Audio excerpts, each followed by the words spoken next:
आज हमारी जिंदगी में कैसे दिन आ गए सिया जली सुखिया आज हमारे का सोचन सिया हाँ सुखिया आज हमारे दूसरे बेटे तो हमारे साथी बोलन सिया सोच रहे सुखिया हमला हमारे बेटा काम नहीं सिया नहीं सुखिया सिया हाँ तो कहते सिया हाँ ये भांजा बेटा इस तरफ सिया सुखिया ओ भांजा बेटा इस तरफ आज हमारे लाल के आगे कोई मन नहीं सिया ये दुनिया बहुत बड़ी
तड़प के मर गई सिया सुखिया आज ही राजा बन प्यार कुर्बान हो गई सिया सुखिया हम तो मामूली से निकालन सिया सुखिया जैसे नाचना चाहिए सिया हम क्या कठपुतली बन के नाचने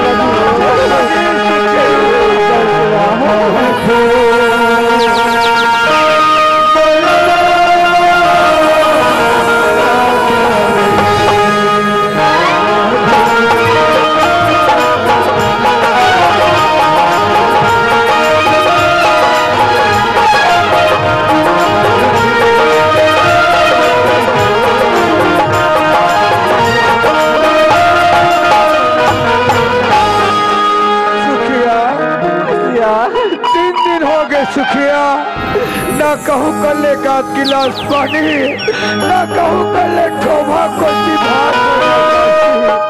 मिलती सुखिया ये शरीर भूख के बोले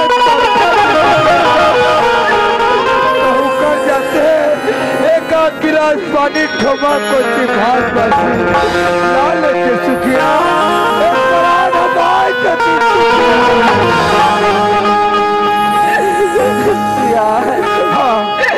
कतस बोला भूख लागत है कतस सिया सुखिया आज मैं जाओ तो जाओ कहाँ जाओ सिया सुखिया आज मैंने बीच जंगल में खड़े सिया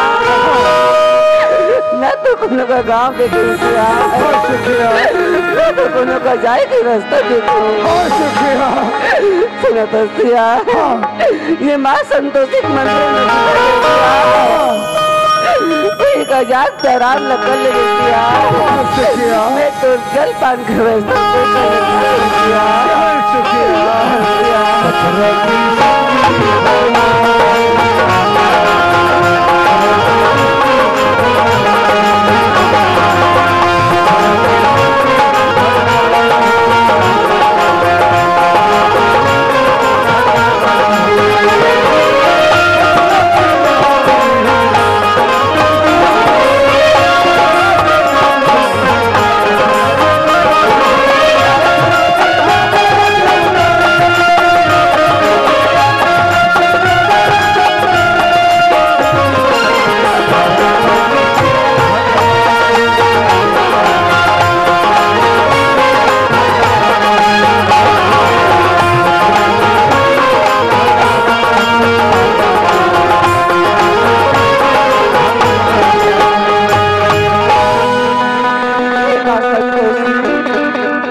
प्यास में तरसा थी माँ। न तो मैं कोनो का गाँव देखी हूँ, न तो कोनो का जाए के रास्ता देखी हूँ। माँ संतोषी, ऐसे मोर से काम होगी माँ जी करते इतना बड़ा परीक्षा लेना माँ संतोषी। माँ आज मैं तो बचपन से भक्ति करो माँ, कई दिन दिखाए दे भाषणी माता रानी। हे माँ संतोषी,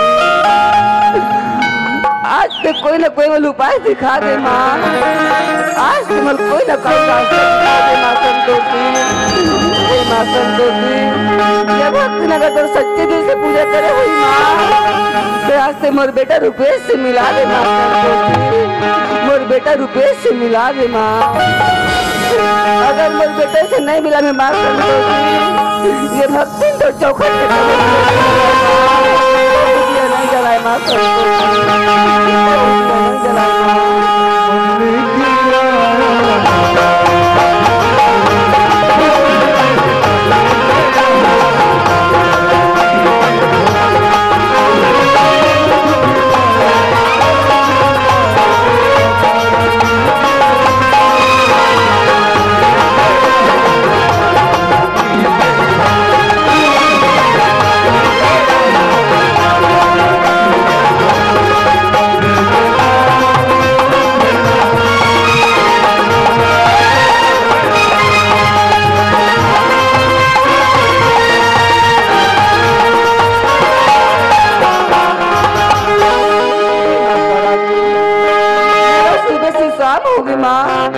न तो मोला कोनो गाँव दिखती, न तो कोनो का जाए के रास्ता दिखती, मोला कोनो लड़का दिखती, अपन दुख लगा कोबरे का बात है माँ संतोषी।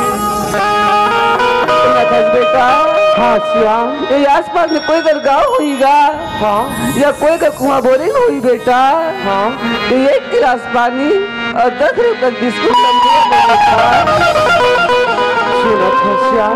हाँ बेटा, अभी तो दुकान है खुले नहीं हुई, होगा दुकान है खुली, बिस्कुट और पानी ला नाल लो, जल्दी ले अभी बेटा।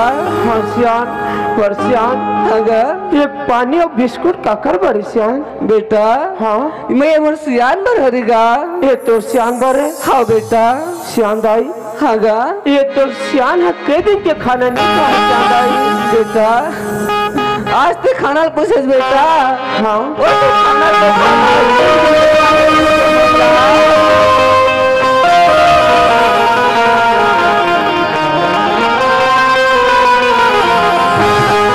हे भगवान, आदमी हाँ एक दिन में एक बार खाना ला भी नहीं खाई ते शरीर ऐसे झुके टाइप से लगते, और ये सियान बोलते कि मोर सियान है 3 दिन के खाना नहीं खाए के थे, और ये सियान की आवाज ऐसे लगा थे जन्मों नमो पड़ोसी हरे तीखे लगा थे, जन्मों नमो परिवार के हरे तीखे लगा थे। पर पूछो तो पूछो कैसे, फिर पूछना तो बहुत जरूरी है। श्याम बेटा, ये कौन लौटे था श्याम दाई? तुम्हारे गाँव को चल बेटा, हाँ मैं तो मौका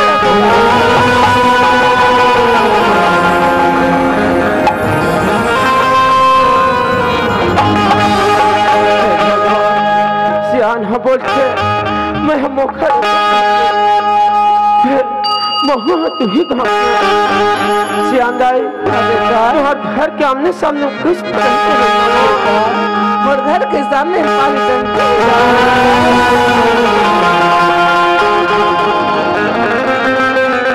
भगवान आज मेरे घर के सामने में पानी टंकी है। श्याम बेटा एक बार तो चेहरा ला देखा,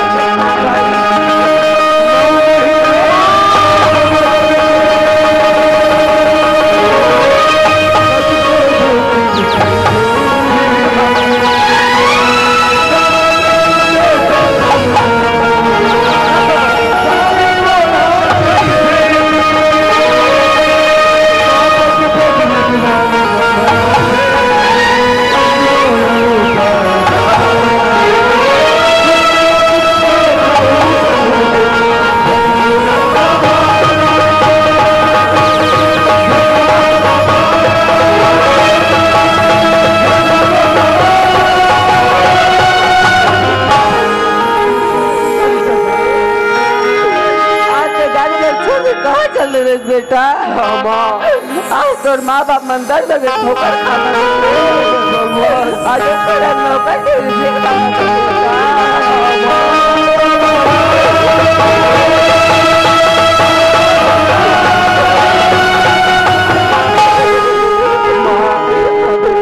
बाबूजी कहाँ है माँ? बोला बाबूजी से मैं मुलाकात करा दे माँ। बेटा हाँ माँ। आज मैं तोर बाबूजी भूखा प्यासा मंदिर में छोड़ के आया। भगवान आज बाबूजी हम मंदिर में के साथ। हे भगवान आज बाबूजी अच्छा बड़े संपत्ति के मालिक के भगवान।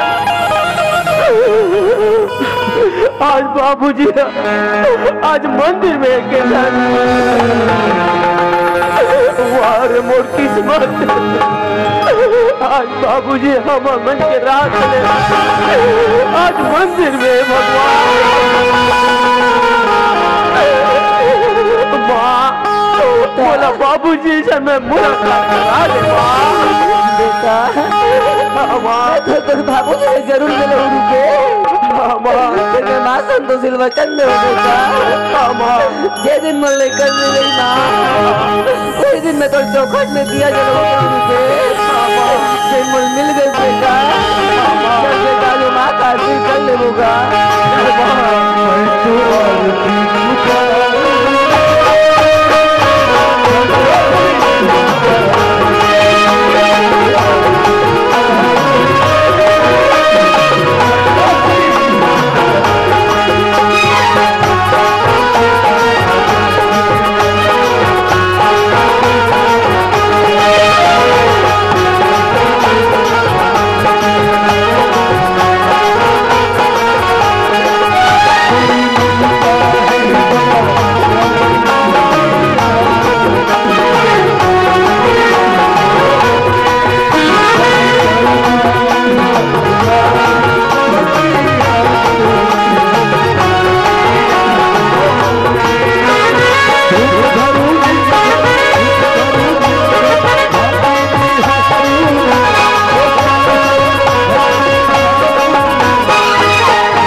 बाबूजी ने बुला कि लाभ होगा।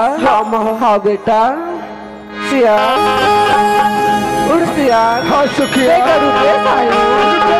हाँ सिया।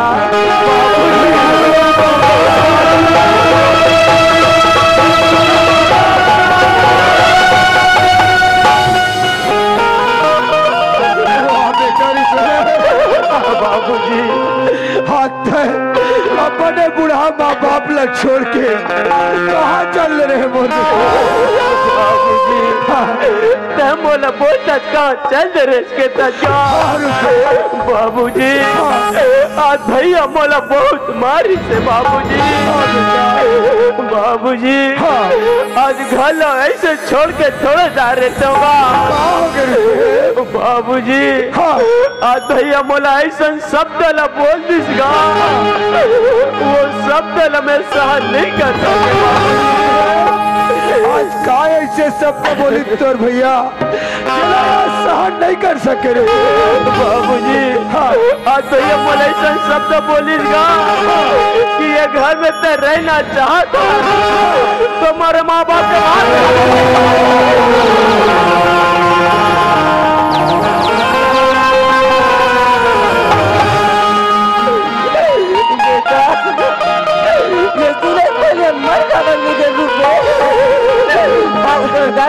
भगवान का बनने फुट किस मोला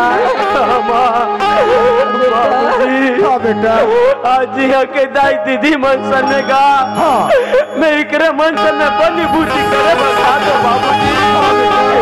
बाबूजी आज यहाँ के आयोजन समिति वाले यहाँ के पंच सरपंच मन बाबूजी यहाँ के दाई दीदी मन हगा मोर मेहनत मजदूरी ला देख के बाबूजी मोला इंदिरावास देगा चलो बाबूजी तुम मोर घर पे चलोगा मैं तुम्हारे मन के सेवा जतन करूं बाबूजी जबले हमारे घर ले छोड़ के